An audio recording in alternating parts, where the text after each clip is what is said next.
Welcome to MONII, episode 10 of season 2. So today we have our last story, our last guest of season 2. And I'm very excited as well because we are celebrating 1 year of MONII. And nothing better than to have a lovely young artist as well with us to share his stories. So we're going to have Lemzi. But before that, I just want, first of all, to say a big thank you to all my team, Tanya, Eve, Mike, and Alex. We just want to say thank you so much for their contribution and passion to MONII. We've been doing this from our hearts and doing this for free for you guys because we believe that everyone should be here to share their hopes and fears from everyday people. So we are excited today that today we're celebrating the 2 seasons of 20 guests, 5 continents and 15 countries. And we have Lemzi. So let me see if I can bring Lemzi into our camera. I want to connect with him because sometimes when you reach a crossroads in life, do you stay on your current path or do you follow your passions? And that is for everyone to really think about it. Here we are, Lemzi. How are you? I'm good, man. How you doing? I'm good. It's so nice to see you here at MONII. Thank you. Yes, it's great to be here, man. And I want to start really to remind me, when and where did we meet? Because it was back in 2019, right? So tell us more. So it was like pre-pandemic, which that just feels like a whole other lifetime ago now. So in 2019, I want to say, if my memory serves me correctly, it was like the 8th or 9th of March 2019, around that time. You were working in the Walthamstow or Waltham Forest bar. Yes, and I was doing Welcome to the Forest Bar, that's what it's called, just in Walthamstow. And I was doing a workshop with young people down there at the time. So there was a group of young people, all like we had a few people getting on stage, performing, keys, singing, whatever they would do, whatever they felt comfortable with. And I remember you were there, and I guess maybe you saw what was happening, and we kind of just interacted from there. And yeah, it's been a pleasure to know you since.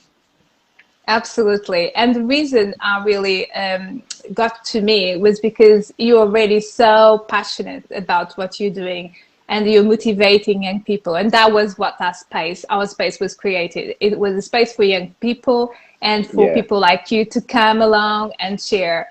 So basically, let's start now to find out, what did you want to be where you were young? Tell us. Ooh, do you know, the very first thing that I remember wanting to, if I go back to when I was like 5, 6, 7, I think the very first thing I wanted to be was a paleontologist.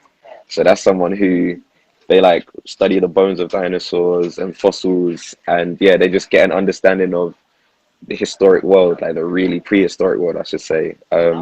That's the first thing I ever wanted to be. And then it kind of changed as I got a little bit older, where I got more interested in stuff like cars, and I was really into cars for a little bit. So I was like, ooh, do I want to be a racer, or do I want to do something around cars? And the final thing I knew I wanted to do before I even got into music or anything around music was, I used to love drawing cartoons. So for me, anything around animation, like drawing The Simpsons or drawing Dennis the Menace, stuff like that, that's what I really wanted to do when I was young. But I feel like from around 13, around 13 is when I started establishing a real passion for music and writing music, not just listening to it, but actually like writing my own lyrics. I don't think I knew I wanted to do it as a career, but I knew I wanted to do it and it to be like a significant part of my life at that point. I think I only knew, all right, this is really what I want to do around the time I went to uni. But yeah. Wow, I know. So you just mentioned that, and I'm very curious about, because you mentioned uni. So you study law in Manchester, right? So tell us more about that. So you graduated. So tell us more about this course. Why law? Is another passion of yours? No, it's not. If I'm being totally honest, it's not. I think, for me personally, pretty much where after sixth form, so after or during my A levels, I was kind of like I knew that I was going to go to uni. I just didn't know where. I didn't know what I was going to do. The main things in my head was that I want to be outside of London because I just want to experience what's outside of London. The other thing was I want to make sure that whatever I get, because I didn't really know what I wanted to do, it still gives me the opportunity to like do whatever else after it. So people kept saying law because I was still good at like writing essays, and I guess I like to like rationalize things and study things. So law was always something that people said, yeah, you should try that. So yeah, that's how it started. And then doing the course, I was like, okay, it's cool. But I think from doing a few work experiences and vacancies or vocations, it just wasn't hitting for me. Like I just wasn't feeling it. It didn't resonate for me at all. Like there were certain factors that I didn't mind too much, but Yeah. overall, like law and my passion for it was doing this, whereas music and my passion for it was doing that, and they kind of coincided and intersected at a certain point where I thought, okay, I know that this is way more who I am, in terms of being a creative, in terms of being, I don't know, just outspoken a bit more. I feel like law made me feel a little bit more restricted. And maybe it's just because I didn't get to like a high level. I just studied it and I didn't do any further training beyond that. But yeah, that's kind of how that went. So what did your parents say? Because I'm curious about like the change into the from law to music. Did they say anything about, oh, don't do that, you have to carry on study?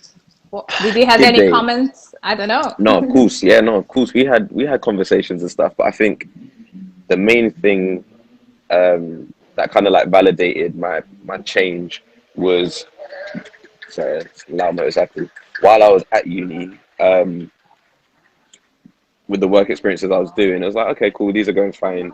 But there was nothing that really stuck. There was nothing I could hold on to and say, yeah, I'm going to be able to work at this place later. Or, yeah, they've offered me da-da-da. So that was kind of like strike one. Strike two was that when I graduated, I wasn't getting any, I can't even remember what they're called, training contracts is what they're called in law. I wasn't getting any offers whatsoever.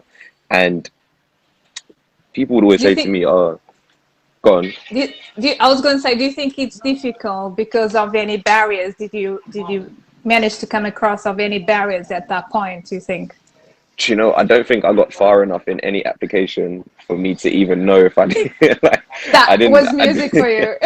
Yeah, like what, as I wasn't getting, one thing that people kept saying to me when I was like, oh, I'm really passionate about music, I think about doing music. They're like, oh, but it's so competitive. I think one thing people might not know is that the law industry, especially if you're going for what they call the magic circle firms, which are like the top 8 or 9 or something in the country, that is competition. Like that is a mad and another thing is I don't fear competition. I love competition because it makes me perform a little bit better. I always grew up doing sports, so for me I'm always like, okay, how can I beat my opponent, or how can I better myself while I'm doing that? So competition factor didn't scare me because I'd already tried to compete in the law sphere and failed miserably, but I was trying to compete in that sphere anyway. Then the final thing, because I didn't get a training contract, I went into a few different fields. So I did accounting and finance for a very short period of time. I was doing e-commerce for a little bit with my dad and his business. And then I did finally go to a law firm and work as a legal assistant. I was there for maybe just under a year and I was made redundant. And I think my parents knew the impact that that job was having on me from like a mental perspective. And it was just, Yeah. yeah, I don't even think it was the place itself. It wasn't the people that I worked with. It wasn't anything to do with that. So I never want to like badmouth those people at all. But the It was your circumstances and mind. conditions, yeah, they didn't align with me at all. Like I'm not someone who I'm not my most efficient or my best self when I have to like sit Yeah. down in the same spot and do the same thing over and over and over and over again. Like I'm someone who likes to move. I'm someone who likes to wear my own clothes. Like I do all of that kind of Yeah, stuff. yeah, yeah. So it To wasn't do working for your me. own things. Excellent. Sorry, Exactly. I'm just listening to some noise and background when you speak. I don't know Okay. if there is a possibility just to hear some noises there. Can But you, is it like anyway, a where do you? conversation or something? Yes, Okay. Yeah, some If conversation there. if it's too loud, let me know and I'll try and move somewhere. I'm like in the corner as you can see right now, but I'll try Of and your like, own thing. yeah. Yeah, I think we can hear other people's conversation at the moment, so I don't know if there will be another Okay. spot.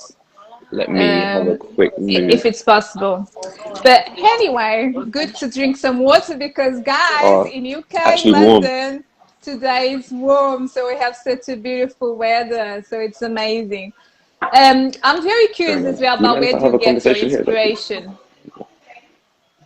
Where do you get your inspiration to write your songs? Because I know that we pass to different phases of our lives. Hmm. Where do you get this inspiration to write your songs, your lyrics?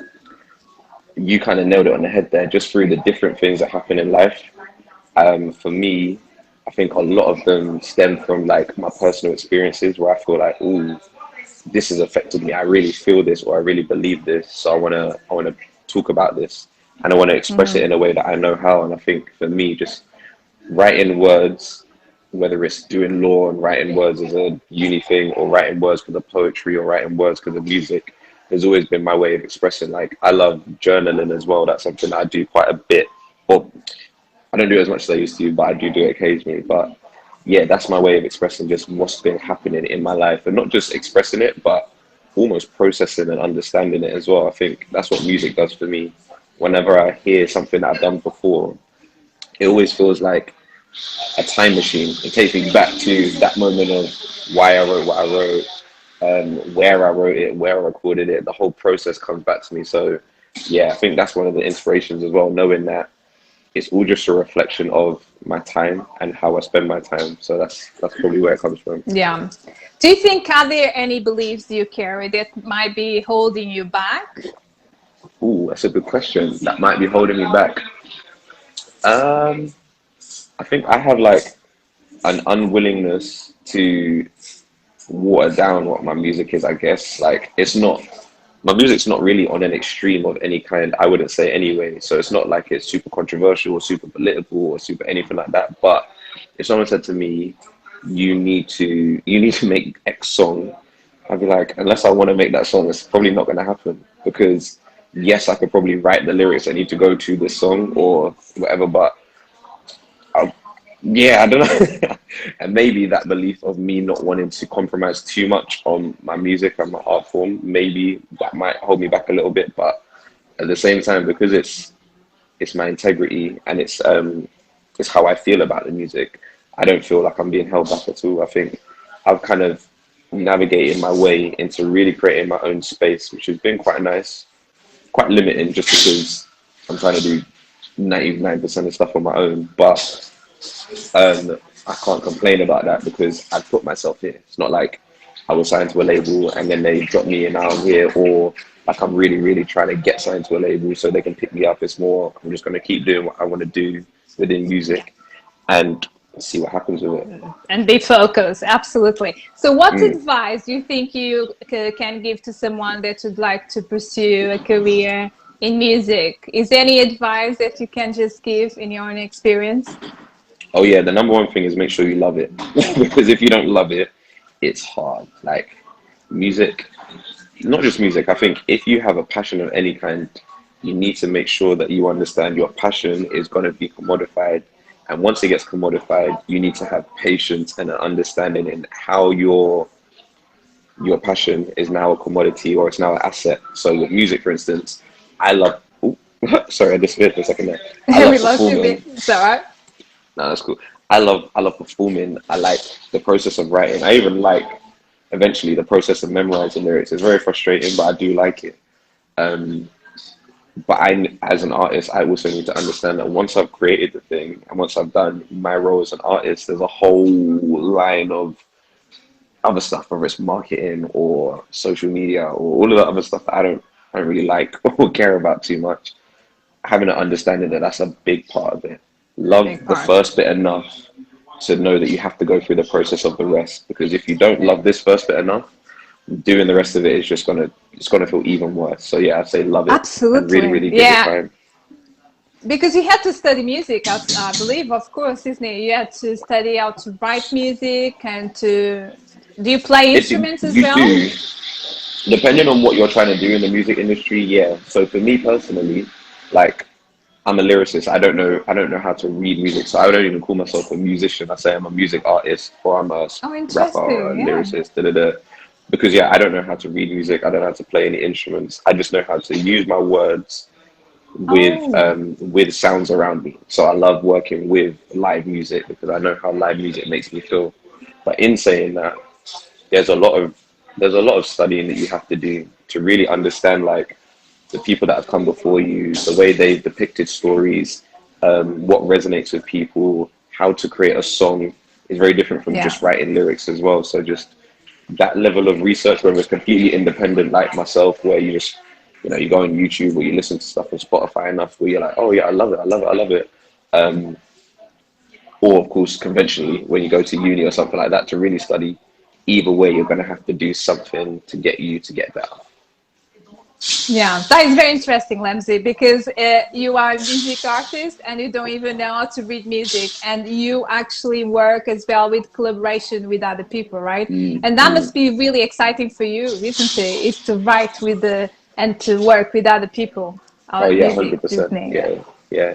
Yeah, excellent. So I know you do lots of things in your community. Can you tell us a little bit more? Because I know you do use mental. What else? Tell us more. Yeah, I think since the pandemic, I haven't done as much as I used to, like pre-pandemic time. So anything between 2017 to early 2020, I was very, very much doing a lot of work in schools, in crews, anywhere where there was young people. I was doing different types of workshops. So I used to work with Waltham Forest Music Service and also Essex Music Service. And we used to just go into different places and deliver these workshops based around lyrics and rap and music. Because though you can study music at school, what I used to do with the young people, particularly young boys, is who I used to work with. It kind of became Mm, like mentoring with music as the gateway to us like having further conversations about stuff or further development and stuff. mm, And yeah. I really enjoyed it for a while. I really, really enjoyed it. I think one of the things for me, and this kind of goes back to your previous question, did I love it enough for me to understand that it would become not commodified, but it would become like my job. And when it became my job, like it was an obligation for me to be in certain places and deliver certain things on a rolling basis. That's when I kind of felt like I needed to step back from it a bit, just because though I love the interaction with young people and I love doing workshops, I know I love them sporadically. And when I've had enough time to really process what I want to talk about with them, and then we have enough time to really have proper sessions, so like a 2 hour session rather than 15 minutes every day or 15 minutes every week or whatever it is. Because Mm. yeah, I didn't get enough from that, I guess. But yeah, man, I'm active. I'm out and about right now. I'm Yes, I can based in see. Waltham Forest, so if people want to come find me, I'm always here, man. Absolutely. And do you think there is anything else that we needs to be done in schools, in your opinion, in terms of actually, because young people, they have so many artistic, Yeah, yeah. creativity, and sometimes there is no much that it's been done. So do you think, in your opinion, could be done something different?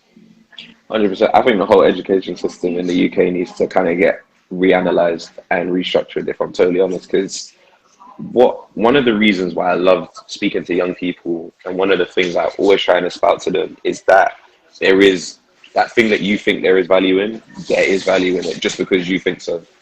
At some point, other Mm. people will probably see it too, but for you, if it really means something, stick with it. And the reason I say that is because my example was when I was young, 12 kind of years old, so early secondary school times.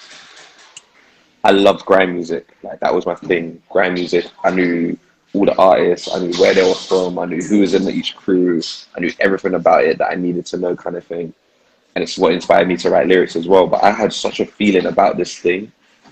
But Mm. outside of like my small circle of friends who felt similarly, it was like, oh, why are you listening to that? It's just noise. We don't want to play this. It's horrible. Even publicly, grime music wasn't played, or they shut down raves and really prohibit it from having some sort of growth at its genesis. Now, if anyone says you want to book Stormzy or you want to book anyone who's a Wiley, all of these grime acts, everyone's like, yeah, we love them. And I'm thinking, I was there when none of you liked these people. And it's not to Yeah. say I know something better than anybody else is to say, bruh, I was right to have such a convicted faith in this thing that I really, really liked, because not because other people now like it, but because it clearly has value. You know, brand music now is played daytime radio and stuff. When I was younger, it was literally pirate radio, or there were a couple shows, but it'd be like 1 a.m. that you have to listen to that kind of music. So I can't even remember what the original point was, but basically what I'm saying is that's the original point about schools and young people. We need to find a way to marry up the fact that young people now find a lot of value in coding, in YouTube, in an online presence, and how do we implement that into like a school social structure? How do we implement stuff like social awareness more into into the education system? Because even curriculum. last year, exactly, our curriculum now is so dated. It's so dated, and it's weird to me that there's not a bigger voice that's saying, yo, we need to really look at this again and change it. Because even the hours that we do, I mean, it was fundamentally based on making sure people are ready to work in a factory later in their life. We don't do that anymore. Like some people go to factories, car manufacturers, etc., but a lot of people now have a whole different mindset. We need to make sure that we're leading from that standpoint. How do we make sure that young people now see that thing that they value will also hold value, or can hold value, and this is how you maintain the value of it, not to let it go. Very good. So tell us now about your new project, because I can't wait to hear more about Spoke. So tell me about really how this came along, what it is. Yeah, because we're very curious about this. Oh man, Spoke is a sleeping giant right now. Like, it's something that's waiting to take over the world, but we're still in beta, so we're still in our early genesis. So I don't want to jump the gun too much, but just the feeling I get from what we're creating, I'm like, I think us as a team, we all know the impact it can have. So with Spoke is an app that's being developed, and it's all around trying to form the bridge between. Well, actually, no, sorry. Spoke is an app that's being developed, and it's all around artists such as myself who are going to deliver wellness tools to people. So things such as CBT techniques, mindfulness and meditative techniques, grounding and breathing exercises, different things from the wellness and mindful industry. We're going to amalgamate it with music, which is what we're doing at the moment, and then hopefully offer it to people in this form of an app. We'll do other things such as workshops, etc., etc. But for now, we're really focused on making sure this app, when it hits the App Store and it goes to market, it can really have an impact for people, because we all know that music heals people, and we all know that music has such a power that it transcends all of our human boundaries. You know, like whether you're male, female, black, white, from this country, that country. Like, I love there's certain music I hear that I don't understand the word because it's a different language, but I know I like it. You know, I really like it. So we know music is powerful, and we also know that there's proven techniques that actually help you, whether it's to monitor your breathing, because that can help you get in tune with different parts of your brain or your vagus nerve and make you actually physically relax, so you reduce anxiety or stress. We know that music is something that can tap into your limbic system, which helps you have an emotional response to things. We also know that your prefrontal cortex works in a certain way where it builds your memory, it builds your rationale, and you have neural pathways that can change through your experiences in life. If music is something that's able to affect that, why not implement the things that we know are proven to also affect those parts of your brain and parts of your being into the music? And that's what we're doing. So we work with neuroscientists, we work with counselors, we work with therapists. We're trying to make it as scientific but as enjoyable as possible. Just make sure it's a real intersection of the two worlds.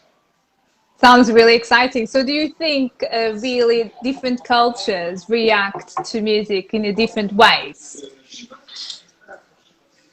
Kind of. Do you know what I think? I think different cultures create different sounds, but we all have quite similar reactions to stuff. So when I think of reggae, or I think of hip hop, or I think of grime music, I feel like all of them are responses to a way of being, or a way of some form of oppression, or some sort of socio-economic standards, where it's like in America, the way that they responded as black and brown people for being impoverished and being neglected and being made to feel like they're not part of something was through hip hop music.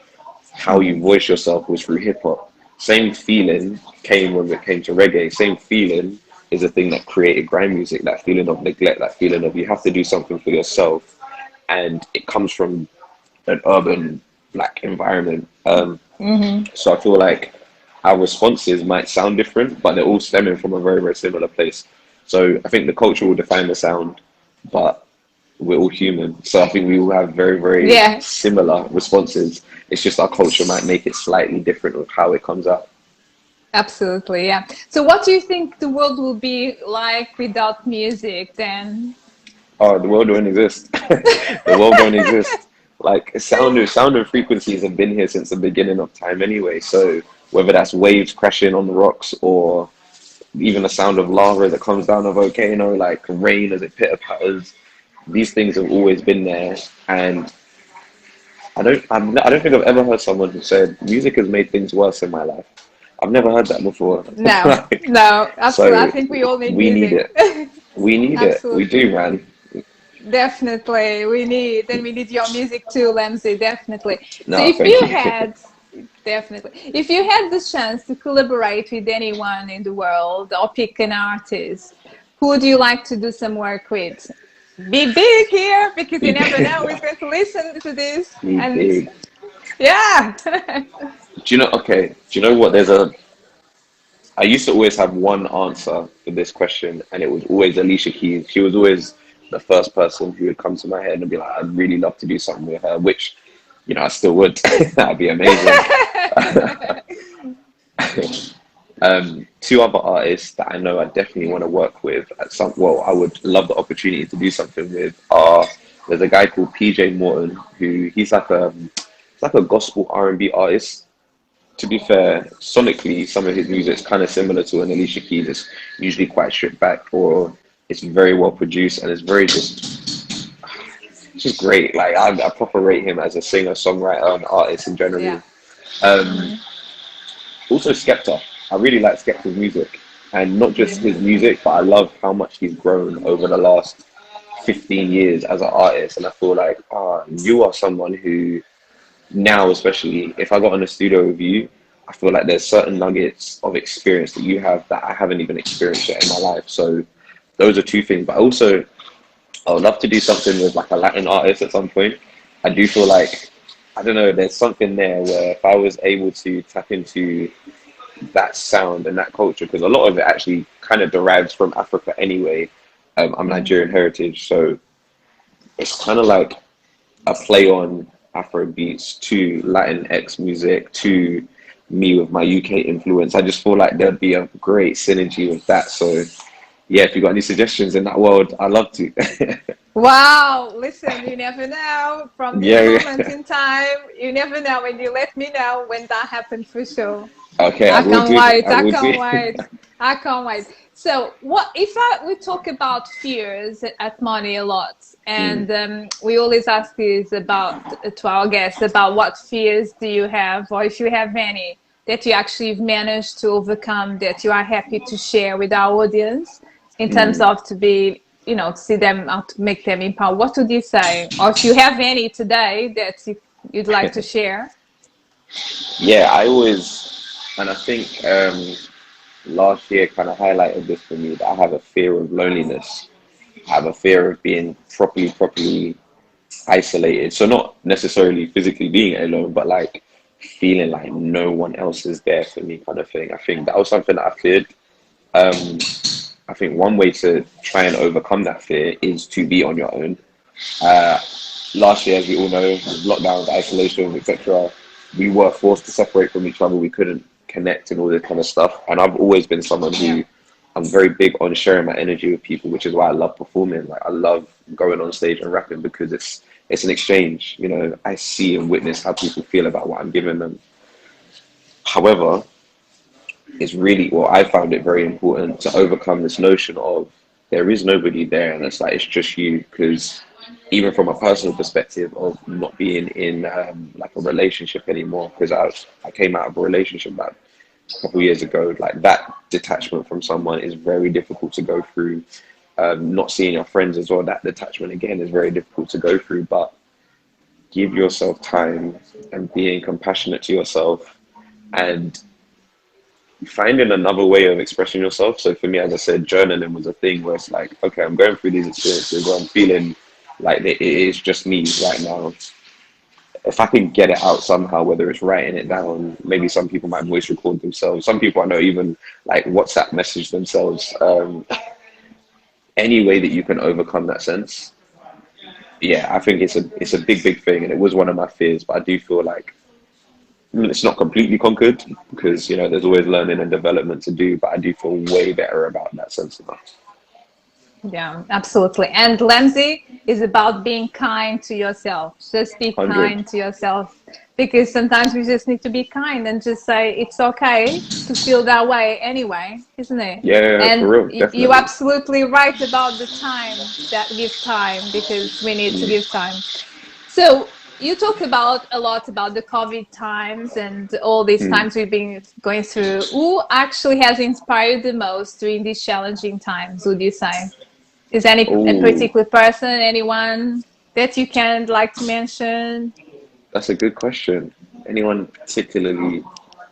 I think my sister is a good shout, she's done really well. Like she managed to get a house in this time.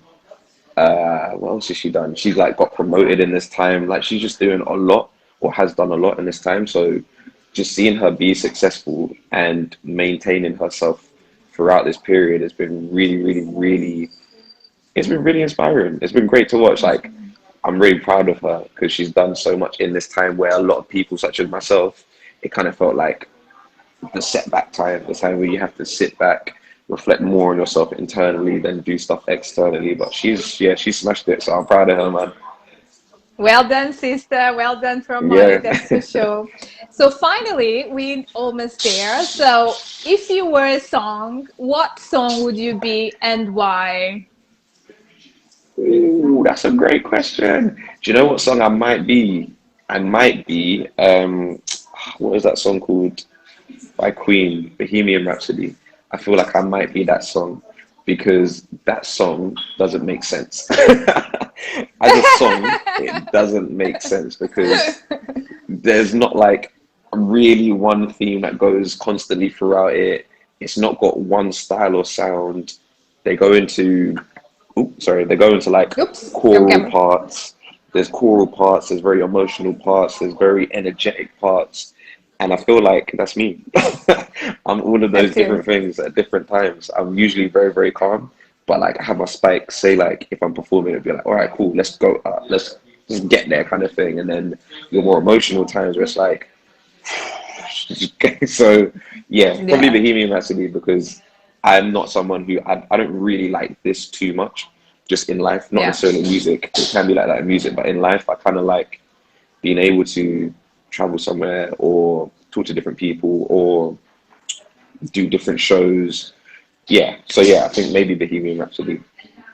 Excellent. And we are so grateful, Lemzi, for these moments. I just want to ask you if you want to do anything for us. Do you want any, is there any surprise for us? Do you want anything to say to Do you our know what? audience? Anything I clear? would have loved to have done like maybe a small performance of some kind, but because it's kind of loud, I don't really know if if it would work very well, unfortunately. However, what I would want to say to everybody who's watching, please go and check out Spoke. All you have to do is either go on Instagram, spoke.world, or you go on your internet in your URL, same thing, spoke.world, and you'll see what we've got coming up and what's going on at the moment.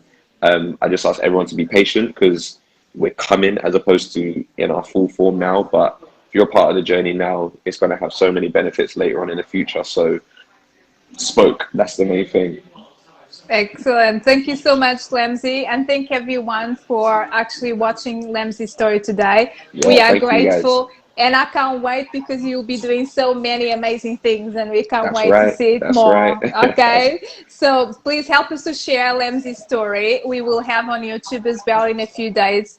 Right. And we have also other stories. So please check it out. And thank you again. Look after yourselves, guys. Thank Stay in you. Thank touch. you. And thank you. Take care, Lemzi. See you later. Thank you so much. Bye. Bye. Bye. Bye. Bye. Bye.